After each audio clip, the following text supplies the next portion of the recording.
Hello and welcome to this week's episode of Search With Candour. We're in a lovely little cosy studio setting. Hey Mark, I like it. How are you? Very happy with the new digs. You'll be seeing this in more detail next week, folks, because we'll have three special guests. I know I've been hyping up for a little while. We'll have Arnett Hellmans, Bergo Mkaya, and Yama Shimshek in the studio with basically the other side of where you guys are now with the camera. We were kind of sat here, give or take, but we had a whole 5-person studio talking all about predictions for 2025, recapping 2024, and all that fun stuff. And this is kind of the plan, right? To be a bit more cozy in our in-person I just podcast felt in like the future. It was nice in there, but we're two big guys and we Yeah. were kind of squished together. And it's nice to All look that at you cramped up. when I talk to Thanks, you. mate. You know? Yeah. We kind of like angle the microphones a little bit and have a little conversation and stuff. This week, the plan is we were going to kind of talk about some new stuff as we usually do, but we thought since your talk from Search Norwich has blown up so much, I think it was 12,000 views or something like that, something crazy on the Search Norwich YouTube channel. We've been covered by Search Engine Land. Lots of people have been doing recaps on social media and all that kind of stuff. We'll dive into a little bit of details about the Google exploit that we discovered, Mark's talk, some of the stuff we didn't cover, answer some questions and all that kind of stuff. But before we get to that, here is a word from our sponsors. A huge thank you to SE Ranking for sponsoring this week's episode of Search With Candour. SE Ranking is the company behind the powerful and intuitive SEO platform trusted by millions of agencies, businesses, and SEO professionals since 2013. With a robust toolkit, SE Ranking empowers SEO professionals around the world to excel at executing their strategies. Key features include the rank tracker, which provides accurate and up-to-date keyword rankings, as well as the competitive and keyword research tools that offer deep insights into market trends and competitor strategies. The platform's AI-powered SEO insights leverage advanced machine learning to deliver actionable recommendations, streamlining the process and letting you outrank your competition. The backlink checker and monitoring tool enables you to analyze backlink profiles and monitor their status, ensuring you've got a very healthy link building strategy. SE Ranking have launched their AI Overviews tracking feature. It's a brand new tool that allows you to track AI search engine snippets that will help you see how you stack up against your competitors in Google's AI enhanced search features. The tool supports you in identifying your rivals in the snippets, analyzing their content, and detecting new opportunities for strategic decisions. Click the link in the video description down below or in the show notes if you're listening to this episode. And a huge thank you to SE Ranking for sponsoring us here at Search With Candour. Optmyzr is the modern PPC management software that is built by PPC people for PPC people. Optmyzr contains everything you need to create, optimize, and automate high-performing paid campaigns across multiple platforms. As I just mentioned, we're going across platforms, and I think this is one of the best time-saving options and features when it comes to Optmyzr. If you are advertising across multiple platforms, including Google, Microsoft, Amazon, and Facebook, then you need to be using these cross-platform tools. You can create reports, you can create shareable dashboards, you can share budgets and alerts across all of these platforms. If you are individually managing each of these things, you could save yourself a lot of time by using Optmyzr's cross-platform tools. For monitoring, the alerts let you know when budgets have been exhausted or KPIs have been reached or missed. And when it comes to the rule engine, this allows you to set up custom rules to automate so many time-consuming and manual tasks that are part of your paid campaigns. You can easily automate rules. Basically, if you can write your strategy or tactic down, you can automate it. It's that simple. This can be especially helpful in things like e-commerce when it comes to stopping overspending of a particular ad. This is something I know from personal experience. I have had an ad that has overspent, and if I had used Optmyzr, that would have saved my budget and saved my campaign in that instance, and I wish I'd used Optmyzr at the time. You can also adjust bids and choose which products or ads are showing based on things like the weather and pretty much anything else you can put into a spreadsheet. It is fully customizable and automated, so you can choose when ads start and which products are showing depending on the time of year, depending on the weather, and so many other factors. It's all automated and makes the process so much easier. To sum it up, Optmyzr is the award-winning all-in-one PPC toolkit that makes managing paid search easier, faster, and less prone to error. It puts you back in the control of your campaigns by allowing you to create and deploy your own automations across multiple ad platforms. You can start your 14-day free trial by going to optmyzr.com. That's optmyzr.com. You can also click the link in the show notes. And if you want to see Optmyzr in action, you can book a personalized demo with one of Optmyzr's experts by clicking the link in the show notes as well. So you can get a 14-day trial or book a demo at no cost to you.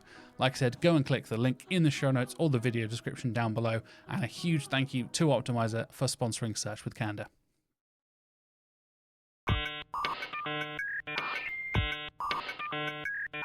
So for those who don't know about your talk at Search Norwich, Mark, I know you titled it Doing Advanced SEO Through Conceptual Models or something like that. Models, yeah, and you had a little, and what I learned with Google exploits in brackets there. In classic SEO talk fashion, you keep the little sexy bits in the parentheses. So very briefly, without just doing your talk all over again, kind of give the listeners and viewers some context. So I still think it's a bad name for the talk, right? Conceptual models. And I brainstormed this several months ago with people like Chris Green and some people in this, some SEOs in this WhatsApp group being like, here's what I want to talk about. What do you think would be a good title? Here's what I'm thinking. And we came up with classic SEO-y kind of clickbaity type titles, which didn't feel right.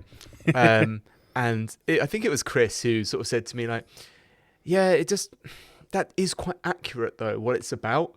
And I was like, yeah, but it sounds boring. And he was like, yeah, it kind of does. So you really could have gone like, what theme park taught me about SEO or something like that. Exactly. So yeah, the talk was called Conceptual Models in SEO with Google exploits. And it was essentially how I think about SEO in terms of building a working model of how search engines work and focusing on the why search engines do stuff rather than necessarily the how, and talking about how you can build one of those models in your head, because one of the issues we have is there is so much information out there about SEO. There are so many conspiracy theories. There's so much contradictory information. One of the problems is, how do I decide, if this is a ranking factor or if this is, and how they all fit together? Because that's the other big thing that the point of the talk is, and the exploit shows us there are different ranking factors, but they all sit on top of each other and rely on each other. So it was really how I think about SEO, how I add to this mental model I've built up over years. And the Google exploits were meant to be axioms. Now, I know as a physics person, you'll be comfortable with that term. I thought everyone was, but then everyone was like, what the hell does that mean? So axioms are kind of like things that are you can take for granted as true, that you can build. So these are foundational truths that you can build from. And the idea was, if we get things directly from Google, so we know this metric exists and it's within this range and we can see it does these things, we're not guessing at that point.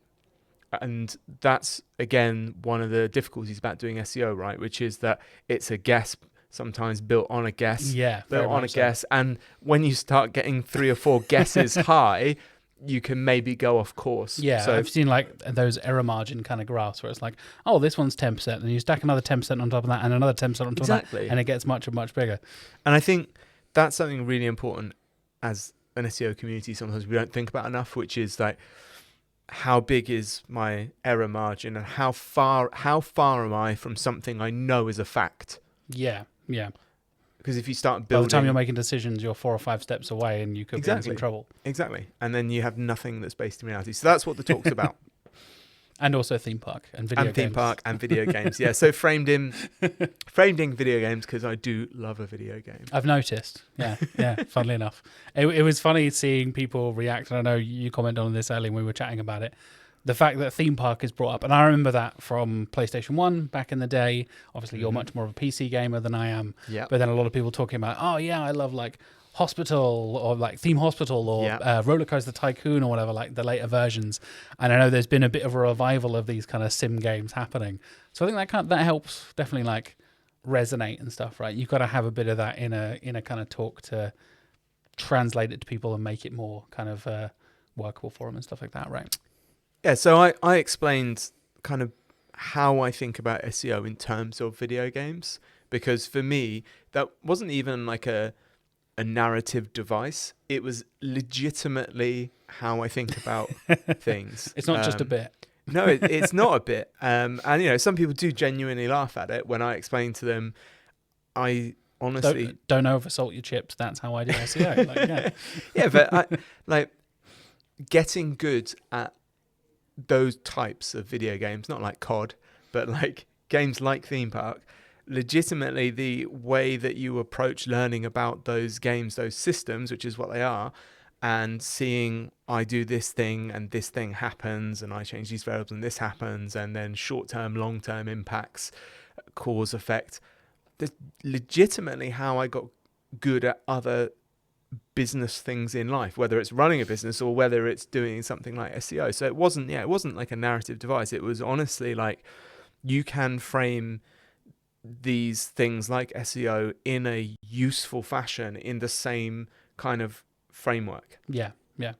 I think that conceptual model kind of thing I found really interesting because, again, coming from my science background, you mentioned I have a physics degree. That's always how I kind of put things together in my head, is going in with taking your existing knowledge and kind of building an idea of what to expect. I know you do the tennis ball example, right? Yeah. Dropping the tennis ball, and you all kind of guess how high a tennis ball is going to drop from how high you drop it from. But you don't necessarily do all the calculations. I talk about this with my cats. I can literally watch my cats like doing the calculations. They'll stare up at something and be like, "Do you reckon I could jump that? I reckon I could probably make over that. Maybe like doing the little head tilts and like try and do it like." They're not doing maths, but there's clearly an idea of like. But they're collecting information. Exactly. Aren't they? I've jumped this. I've jumped this high before. That's a slightly different angle over there. Oh, that bit's a bit lower. That bit's a bit softer. That's a bit harder. It's that real kind of building a model and an understanding in your head, so you can then make judgments based off of that. And like you said, as long as you don't go too far away from the root cause of it, the truth, then you can kind of get a pretty good example. And someone like yourself who has 20 years of experience, you can kind of get an idea of, oh, I've come to you with this migration problem. You're like, it's probably this. It might be that. I know where to look first, so you don't waste your time. Oh, I'm just going to crawl the whole site and see what happens. Sorry, Martin Split, this might be a JavaScript problem or something like that. Definitely. Probably not. But you have that idea, and that will really, I think that really helps me, even from my relatively short experience of kind of without leaping to conclusions and stuff, like, oh, I roughly know where to start. Oh, if you have an indexing issue, it might be this. Oh, if you're having a crawling issue, it might be this. And that kind of thing, I think a lot of people kind of underestimate in a lot of ways when it comes to taking your existing experience and building that and using that as part of your workflow and all that kind of thing, right? I mean, I think anything like that does require a fair bit of experience to be able to, because it's almost in a way like gut feel. Sure, in a way. But for people that are maybe fairly new to SEO, the point was that you won't understand what's going to happen with a search engine just because you've really studied like vector embeddings or you've studied some really specific bit of information retrieval or something. It's like those are great things to know, and absolutely they will shape and impact other things and how you think about them. But any of those things in isolation is not going to give you that helpful model of you drop the tennis ball and it's going to bounce this high. And that was one thing I wanted to kind of get across, because there's a futility to that. And I think sometimes in the industry we do, and again, there's a balance, right? I'm 100% for people learning about everything. I'm like, yeah, learn to code. I'm like, yes, absolutely. Like research all these different kind of branches of stuff like information retrieval. And, like I was years ago, even in Perl, trying to like program my own search engine from a book that's telling you how to do it. And it was a useful experience, right? But none of that actually replaces the overall bigger picture of, well, this is actually how this is going to work if we do this thing. Yeah, definitely. And to kind of dig into the exploit data a little bit, I know there were some pretty big numbers in there. It was like 2 terabytes of data. Was it 90 million plus queries, something like that? It was a lot of stuff going on. I don't know. I was chatting to Arnett Hellmans, like I said, who will be on the show next week, about it a little while ago. I know you've had conversations with Arnett as well about it, and it was, I think, pretty shocking for a lot of people that amount of data was in that. And I know, obviously, we reported it to Google when we got the maximum bounty, I think it was, that was based on the risk of manipulation and the like amount of data that had been leaked. We then donated that to charity. Shout out to Brave Futures, our charity partner. And it was really cool to see people's reactions and kind of almost like the hype building, because we're like, yeah, we donated this stuff to charity. I know you'd already done the talk twice previously, right? You'd done SERP Conf in Vienna and also done Search and stuff in Antalya. Yeah. And then I don't think those guys posted to YouTube as quickly as we did. Yeah, I don't think it went public. I know SERP Conf have got it's called SERP Flicks, which you can pay a bit and see the last SERP Conf, all the talks, and I think the previous ones are free. So it's more like a portal kind of thing. Yeah, so I don't think it went out public. I don't know. You know, just talk about that. So like, should we publish this? Like, I feel this is going to be a big thing. Maybe we shouldn't. Maybe we should. It was weird just because of the like Search Norwich is a fairly small event. There's like 50 people there. Yeah. So it's weird that 50 people came and enjoyed it and were like, that's cool. And then it goes to 10,000 people in 24 hours. Yeah. Right? Yeah. Things I didn't get to mention that I think are really interesting about Google and the exploit and the kind of structure in general. I don't think we've even had this discussion yet. Probably not, no. Is so the data came about from a Google endpoint, right?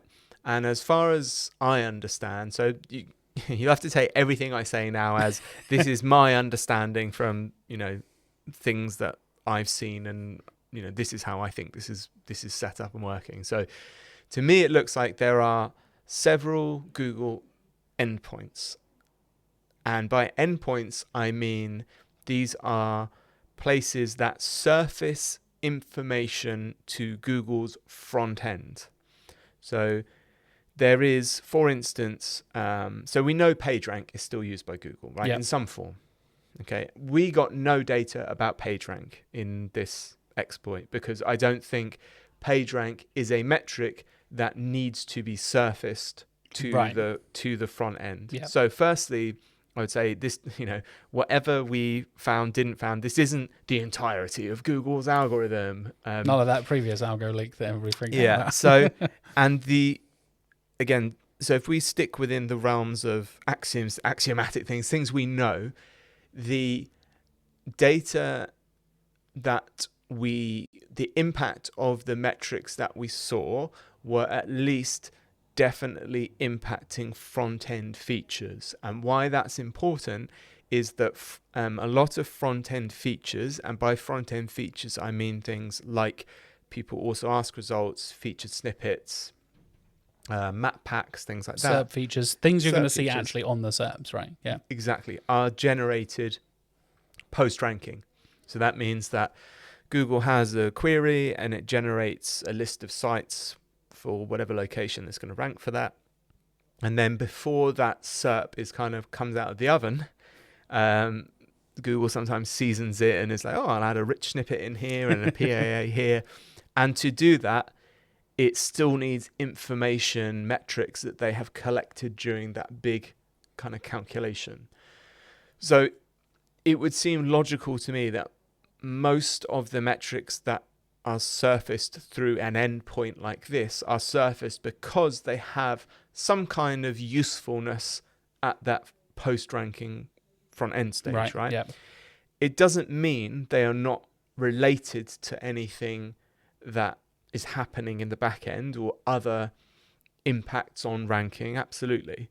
But it's just that we need those to do, these are helpful numbers to do this. So the most obvious example was obviously the site quality one. Yeah. And the very obvious thing we saw, as I mentioned in the talk, was there was a specific threshold whereby if sites were below this threshold, they did not get, say, people also ask results. Yep. And if they were above it, they did.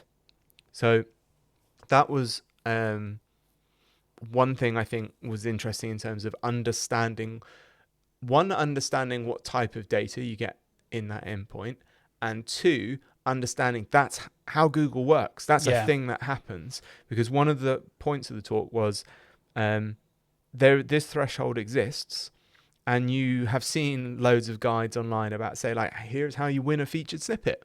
Yeah. But nobody has mentioned, like, there is this qualification to have one. So it doesn't matter how good your content is. If you don't hit this threshold, no, you can't have it. Yeah. I think that was that's definitely seemed to be something that has resonated with people when it comes to, like you said, that idea. You can churn away, you can pour your heart and soul into put all the schema in the world and all that kind of stuff and try and get a featured snippet or a PAA feature or whatever it is. But if you don't meet that minimum threshold, that's not going to happen. And it was something, funny enough, I had a client call earlier and I was talking to them about that, where they had previously been in featured snippets when I chatted to them previously, and we're now also being featured in AI overviews and stuff. I was like, hey, this is how the SERP landscape is changing. And I mentioned, like, oh yeah, Mark did this talk and kind of very briefly discussed it. I think one of our account managers sent them the link afterwards, like, go and watch Mark's talk, learn more about how it works. Good luck. And it was an interesting discussion of like, oh wow, do you think like certain competitors would then, fall under that threshold? That means we can, for want of a better phrase, and I hate to outrank them with SERP features and stuff. I'm like, yeah, in theory. And then I know there was a lot of discussion around how YMYL stuff turns into that. This client, as an example, is in definitely YMYL kind of area. Do you think that kind of thing is something people should be thinking about? Does this relate to the kind of YMYL stuff? Do you think they're more, I know we always say like they're more critical or more kind of aware of what's going on with YMYL stuff, or do you think that's a totally separate conversation? So, I mean, one of the questions we've had about the league was like, are you just going to release all the data? Now, the answer to that is no, but there's a couple of good reasons for that. I mean, one is, to be honest, I don't exactly know and haven't looked into even like if there's any legal issue in doing that with Google, because it's all, I guess, their data. And even if there isn't, we had the content warehouse leak, and I was a little bit disappointed with, I guess, the overall response to that. So there were some individuals who like wrote about it and championed it and stuff, and that was all great and fine, but the wider SEO community pickup, I thought, was outside of the kind of method I gave in this conceptual model approach, in that we were just finding variable names and then Judge Dredd summarizing that, well, this is a thing. Time to change your strategy right now. Because the word sandbox is here. And I don't know if that's in relation to crawling, indexing, anything, but now the Google sandbox exists as the legend conspiracy theory foretold. Confirmed. Yeah, exactly. So, and I almost felt like as a community, it like lowered our actual knowledge about SEO, because from what I saw, and again, if we just look at things that we know were factual from that data, it to me looks like, in general, everything Google had been telling us about search was correct. I mean, the example I gave in the talk was quite, verbose about the CTR, predicted CTR thing, ranking, post-ranking. And I'm aware that's very nuanced and I'm being kind with the, giving them benefit of the doubt. But it is technically correct. And it's a very big, complex system. So to go back to your question, like, should we be thinking about this for YMYL? I think it's useful because we have, and there's still more stuff we could publish about this actually in terms of like query classification. That was probably we'll get on to that in a minute. Yeah. I think that was the most interesting thing for me, for sure. So one thing that surprised me was just the amount of classification, fairly granular, that Google did like at a query level. And we've talked previously about query dependent and independent ranking factors, and to me it just seems like this actually makes sense, in that if there's fairly quick, easy, cheap ways to classify queries, they can go down this kind of decision tree and land in a bit of the algorithm that's most suited for that kind of query. Like, okay, well, this query has like explicit local intent, it's YMYL. Google has told us specifically if something they think is YMYL, they weight ranking factors differently. Yep. So the important thing that I think we learned from that is that this is one reason why we can't just be like, well, you need to do X to rank, because there's so many specific cases based on the type of site, the industry, the query, the locality, the language, the SERP behavior, all these things like impact how a site ends up ranking. And that was kind of one thing I wanted to get across, you know, that apart from all these classifiers, and then you've got these factors that stack on top of each other.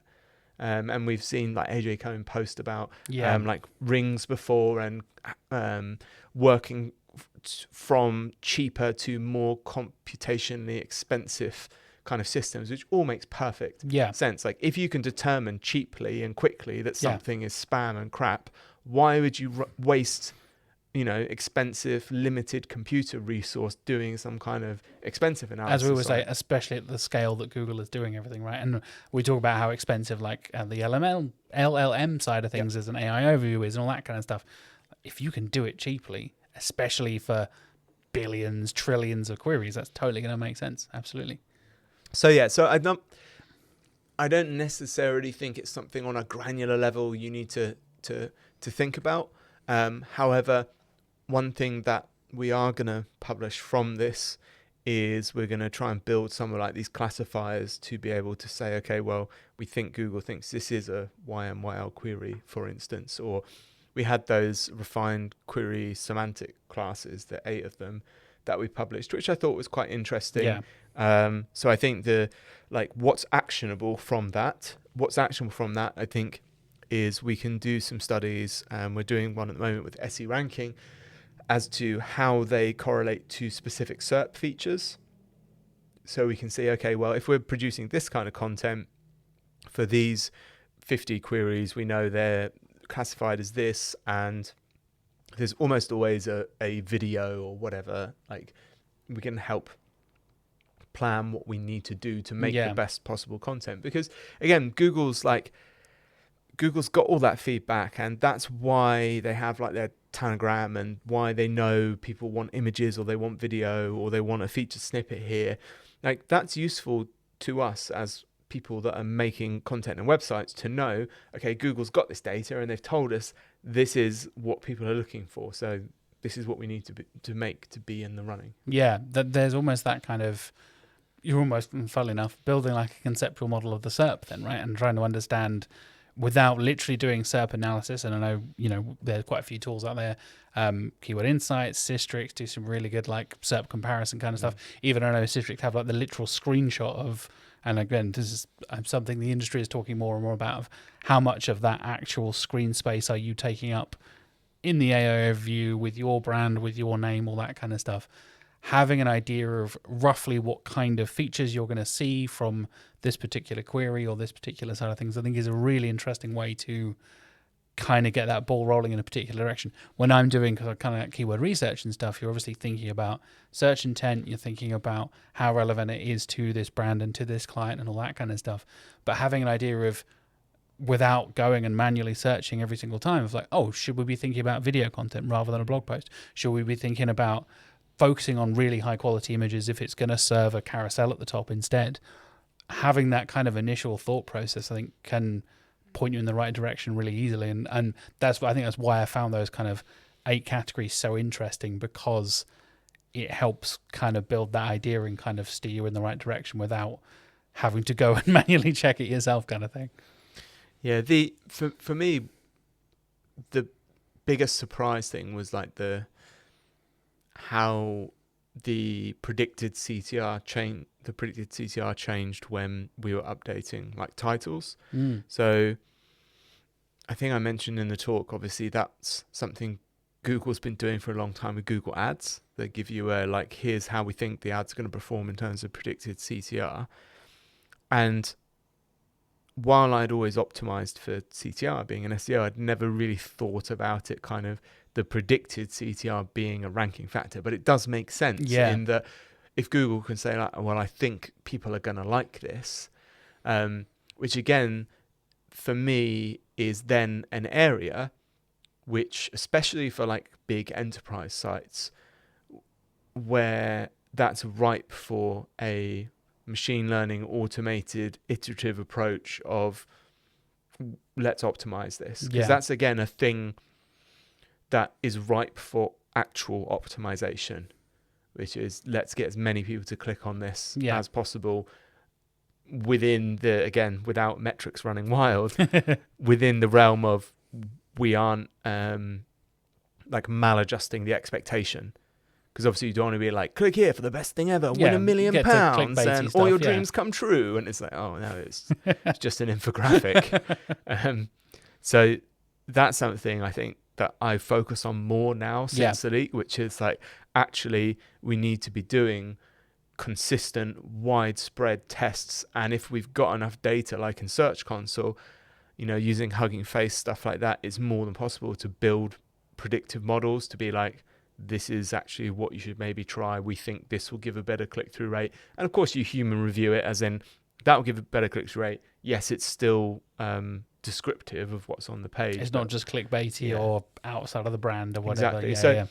There's so much nuanced stuff that I think is important in terms of where you put your focus. And again, in terms of advanced SEO, I think that's one of the most important skills, which is whether you're in-house or whether you're working with a client, where do you apply your focus? Because your resource is always going to be limited, and there is a almost unlimited spectrum of stuff you could be doing. You know, like for years, you know, I've always said to people, like, spend very limited time twiddling with meta descriptions, right? Because Google's going to rewrite them anyway. Like, there's much better things to be doing with your time.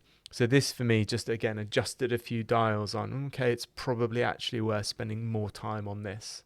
Yeah, we often have that conversation. I know we've talked about this when it comes to audits, when it comes to just on-page stuff, like that prioritization of resources versus impact, right? And I know we've mentioned this many times on the podcast before, meta descriptions being a perfect example. And I think that's maybe something, I want to bad mouth other agencies and stuff, but I've definitely seen it plenty of times, right? When you get that, I've worked at other agencies that I've seen this happen, where you get the like, oh, just rewrite all the meta descriptions, an entire site-wide meta description review. I'm like, why? This is going to take me an entire 2-3 days. There's hundreds of pages. I mean, at least A/B test them. Right? Yeah. Don't just change them. Yeah, exactly. It's like, oh, that seems better. Like, you're doing like half-assed keyword research while you're doing it kind of thing. It's like, that's not the best use of my time. And I know that's definitely something a lot of people fall into the trap of, is just twiddling for the sake of, well, I need to make a change, so I may as well make a change. It's like, let's just do all of it all at once. And I wonder if that hopefully we're getting better at that, at least the people that are doing good SEO. You've just made me think about something, because you said twiddle. Uh-oh. I think I said twiddle and then you said twiddle, and it back to me. So, which is the Twiddler framework. Okay. So the Twiddler framework, I think it was 2019. I first heard about this through some Google leak thing, but it got mentioned, I believe, somewhere in the DOJ stuff. And for those that don't know, the Twiddler framework is essentially a bunch of standalone kind of programs that Google runs, as far as I understand, post-ranking. They're called Twiddlers individually. Right. And they're kind of like little micro programs that can run in a vacuum, and they can use metrics that are calculated during ranking. So I'm assuming like stuff we get from these endpoints. Yeah. To make adjustings to ranking. Right. So I believe some of the post-ranking stuff, like the DOJ example where they re-rank results based on user interaction data, if it's wildly out of their expectation, I think that's like a Twiddler framework level thing. I'm never not going to giggle at Twiddler. Yeah, I know, right? Every time. But again, like, I wonder how many SEOs kind of know and think about that, and think about that in terms of the stat, because the long-term value for SEO comes from your, so the long-term value for your like actual SEO comes during ranking. All of the post-ranking stuff is like temporary. Yeah, sure. Or is a second tier impact, like people know your brand, so they might select you over time. But then so we had a question actually on the YouTube channel, which was something along the lines of, to paraphrase, like, I don't understand why, say something ranks in Google and they have a predicted CTR, but nobody clicks on it. Like, surely Google is going to change the ranking of that. How are they not using ranking on individual sites? And I was like, it's a really good question, right? And I thought through this. So my understanding is that Google have some kind of like predicted click-through model that they use to help adjust rankings of sites. And if the user data is wildly off from that, they will temporarily re-rank things. Right, yeah. Now, I'm not sure that situation could ever really happen where the model is so wrong that something is, say, ranked second in Google and nobody clicks on it, because people will just click on whatever's there, right? Yeah. So firstly, I don't think that could happen. But if we went on the hypothetical that it did happen, the basis for that happening, ignoring the fact, of course, that lots of other things determine where the site actually ranks, that's a very small part of the pie. Exactly, apart from that.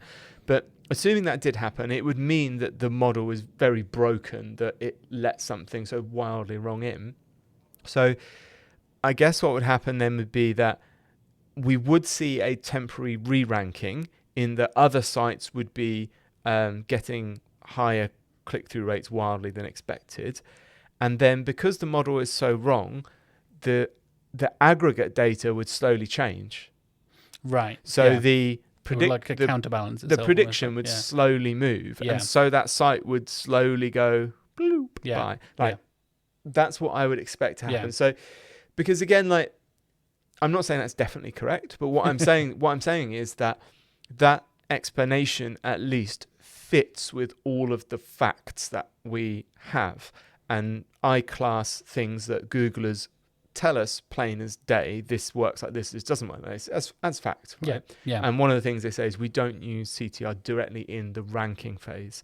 So, the only other way is to explain that, or at least this person was posturing, was, well, they do this in ranking. And I'm saying there are other explanations that work, that fit with all the other evidence, which again is part of the point of the talk, right? Yeah. Like, don't subscribe to stuff if obviously there are other explanations. And again, like, the other thing I have to always keep in mind is, like, I am not qualified to the level that these engineers work at. And just because I can't think of a way that something works, right? And I've had these discussions with SEOs where I'm like, well, they say it doesn't work like this, and they're like, well, I can't see how it would work any other way. It's like, well, yeah, because you're not massively qualified and experienced in doing that really specific, like, engineering coding job. You're going to spin me off on a whole anti-expert discussion right now, because that's literally like conversation I've had with my dad once. Was like, quantum physics doesn't seem real. It doesn't. I'm like, pretty sure it does. I'm pretty sure it's like one of the most tested scientific theories in human history. Well, I don't get it. That's exactly what I don't understand. It was like, read a bloody book then. Like, I don't know what to say. I did a degree. Like, that kind of stuff matters. And I think you're totally right how that kind of like permeates into SEO as well. Of like, if you don't understand how something works, and obviously saying at the very beginning of the episode, you're saying the how and the why that matters, right? If you don't understand how something works, maybe don't just jump to conclusions. And like you said, you're building evidence and you're building your decision off of the stuff that you don't know. So maybe you're building your house on a block of sand or whatever, right? Rather than the concrete of this is the fact, this is the axiom. You're going from, well, I don't understand it, so I'll just leap to this conclusion. And the difficulty with marketing or SEO as a profession, and like, I am fully including myself in this. I'm not talking down to people, because like, I don't have a degree, is that you can get into this field basically with no qualifications. Yeah, absolutely. And not even that qualifications are necessarily important, but sometimes I feel that having met people like yourself that have been through that process, you learn how to think critically and definitely. like, you know, cite sources and all this, which I think is important. But no, you can be like a very well paid, well respected SEO and You can have be really good at SEO and have no backgrounds. Yeah. So and know, like, because it's interesting. Basically every SEO, I guess, over the age of like 30 at this point, it's like, how did you get into SEO? It's always the first question. Was like, well, I was a dog groomer for 15 years, I was dicking around on the and internet. then I built a website, and I guess I was an SEO. Nobody I know, and funny enough, speaking to people, 10 years younger than me, 15 years younger than me, who are getting into SEO now. Take like Ryan from SEO Testing, who has been building websites since he was 16, and he's still 10 years younger than me now with the same amount of experience that I have 10 years later. It's like, oh God, it's crazy. And speaking to people who are in their early 20s, like, oh yeah, I've lived on the internet. I just exist on the internet my entire life. So it's inherently part of this thing, and just being aware that Google exists from such a young age, and poking and prodding, and how does that work? Why does that thing? If I search for this, why does this thing happen? Whereas, I know that's definitely true for you and definitely true for me as well. I remember a life before the internet. And so I too didn't have that kind of initial switch on of like, how does stuff work? Like in Google, how does that work? I remember probably like 10, 15 years ago, I was like, how does that stuff work? Why is this ranking? Why does this matter? And realizing there's an entire industry around that kind of thing. I find it fascinating when people, like I said, having conversations with my dad, for example, and just being like, well, I don't know how any of it works. Like, and then, as we've said many times before, like, I hate this new Google thing, though. Like, the AI overview thing pops up and like, well, it gave me the wrong information, I think. And we obviously talk about how people are trusting AI in one sense, but then a lot of people are not trusting in AI or losing trust in certain technologies and stuff like that. It's a really interesting conversation for the future of search, the future of technology and data, and how we will see it. Right, I think there's hopefully a shift back in the other direction after so many years of this anti-expert stuff. Although lots of political stuff going on, hello second term for Trump and all that kind of stuff.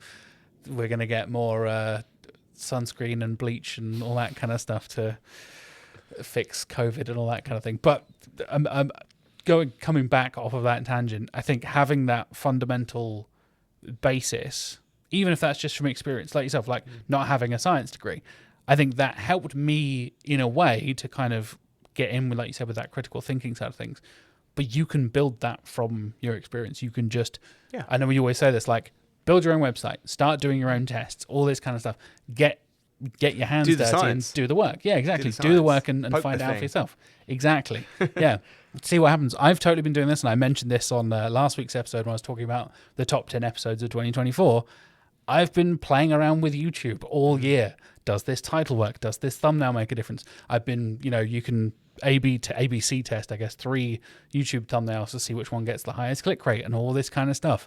It felt like I was doing SEO for the first time. I was like, oh, wow, yeah. I'll just add a word on the title here. After 2 days, I'll change the title back to this thing. Like, best. Exactly, yeah. Funnily enough, I was like, top 10 podcast episodes, top 10 episodes of my podcast. The greatest and best. Exactly. Ever. Best SEO podcast. Emoji. Fire emoji. Can you use emoji in YouTube titles? No, I don't see think them. you can. No. But people replace it with their own face, and you get the like shocked face, like human emoji versions that is obnoxious. But yeah, back on track. Sorry. if we round off on a technology angle, I think an interesting thing to end with would be protobufs. So, do you know much about protobufs? I can't remember if we talked about it. Very little. No. So, this was key to the kind of exploit, and I found some interesting like Candour lore while doing this. So basically, Google made this. I don't know if I'm going to get all the terminology right here, but I guess like a standard called Protobuf, which is a really efficient way of communicating data online, right? In terms of like byte size and speed. So essentially how it works is, say I want to send you a whole bunch of data. We will have, both of us will have a .proto file, which is like a a key, if you like, for our little pigeon speak. And if I write like AB1 on my bit of paper, I'll just send that to you, and it sends really quickly because I'm just sending you like these few characters, AB1, and you check your little .proto sheet, and it says, well, if they write AB1, it actually means this whole, say, like function. Right. So that way you don't have to transmit like the whole thing. It does mean that it's unique for, like, say, each endpoint or each thing has its own .proto, so its own like set of shortcuts. And the kind of the core of what we found with the endpoint is the Protobuf is how I believe a lot of these Google endpoints are talking to each other, because it's, again, really fast, quick way to send the data. And we essentially just saw a network request that looked weird, and it was sending this odd data, and you could modify in the query string the format request, right, and just basically request the data in JSON format, to which Google was just like, okay, and then dumped like a load of data. And if you try and do that now in the same place where the exploit was, you get an like not authorized thing to do that, which I guess is like what it's meant to be. So that's just some kind of background on roughly how we came across that data, and again some more picture as to I think what Google's doing and how it's sending around that data. But interestingly, I found we had actually used Protobuf on a client project several years ago, where we had a really old client legacy, like really old system that they used from another company that's like their industry standard. I won't name it, but one of the issues was it's just an incredibly slow, inefficient system. So we needed a way to really efficiently send data between that and the website, because the website needed that data. And as actually part of that, we contributed to the open source part of Protobuf. So there was a mistake, I believe, with the secure socket stuff on Protobuf, where it wasn't closing off connections or something, and it was our team that kind of found that in the PHP version and submitted that. So I was like, oh, that's cool. Like, it all came round, and I was like, that's interesting. Our like sort of dev team was involved there. But there's a whole kind of thing about Protobuf online, and it was just, again, you can probably tell from how cautiously I've stepped around that topic. It's definitely not my expert area, and I've done very light reading around it, mainly because I don't think there's a huge amount of benefit to me like understanding it deeply. It was more the effort versus impact thing we were talking about earlier, right? It was more just like, okay, let's see what this is and what it's used for, and understand the context of what it's used. But I think a lot of SEOs won't have even have heard about it before, and it was just interesting to me and it was made by Google as well. This standard, so little interesting thing to read about. Yeah, awesome. Well, thank you for joining me in our little living room setting here, Mark. It's been very nice, very cozy to sit down and have a little chat, pick your brains, learn some stuff like you said, we haven't even discussed before. Yeah, which we haven't nice. had a chance to sort of talk about it yet. I kept getting people contacting me after you'd done SERP and Search and stuff, being like, oh, when's the data from Mark's talk? When's Mark's talk going to be available? I'm like, I don't know. I don't control any of that. You hadn't even seen it, no, I'd seen like 3 slides because you showed me a GIF, and I've been like, oh, that's funny. Yeah, cool. Look, theme park. I'm like, cool. I have no idea. I hadn't seen the talk. People were like, when's it going to be out? When's it available? What do you know? I'm like, I don't know anything. I'm learning something as you're learning right now, viewers and listeners. So, we'll be back next week, like I said, at the end of the year with the big 5-person panel episode. By far the biggest production we've ever done, which is very scary but very exciting. I think it's going to come out really, really well. Very excited for everybody to watch, to listen to what Arnaut Begum and Yamo have got to say. And Merry Christmas. I guess this is coming out a couple of days before Christmas. So if you do celebrate, Merry Christmas. We'll be back next week with, like I said, a big episode. There's no breaks here. We're then straight away back in January as well. So you'll get a lovely kind of watch this on Christmas Eve kind of thing. And then gather around the tree, exactly, fire up Search With Candour. Exactly. Then you'll get like a New Year's Eve one. It'll have a lovely time. And then we'll be back again in 2025. I've already got guests. I'm recording the first one of 25 tomorrow, in fact, with Jamie Indigo. That's Oh, wow. that's Yes. a pretty good way to kick off 2025, right? I'm so pleased that's finally happened. So I saw Jamie's whole section, the SEO section on the Almanac. That's exactly what we're talking about. Yeah, and then I was like, oh, Jamie's been on the podcast, surely. I thought the exact same thing. And then thing. I was like looking through, I was like, no, Jamie has not been on the podcast. She must be. I literally did a site search of site with candour.co.uk, Jamie Indigo. I was like, we must have done that. We've mentioned her a couple of times. We're like, Jamie's never been on the show. And then literally, I think we had that conversation and Jamie texted me like, why haven't I been on the podcast? I was it's so weird. And I messaged her afterwards. I was like, that's so cool you did that. Because I was literally like saying, Jack, why has Jamie not been on? Exactly.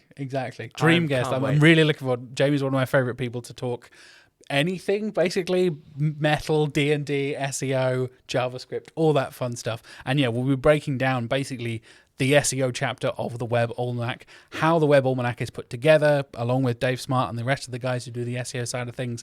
And there's some really, speaking of really interesting data and stuff, there's some juicy stuff in the Web Almanac. So that'll be on the 6th of January, if I remember correctly, that's the right date. And yeah, kicking off 2025 with Jamie Indigo, which is very, very exciting. Until then, Merry Christmas. Thank you so much for watching and listening throughout 2025. We'll be doing more of this, chilling on the sofas and hanging out and stuff in 2025. So we'll see you then. Bye-bye.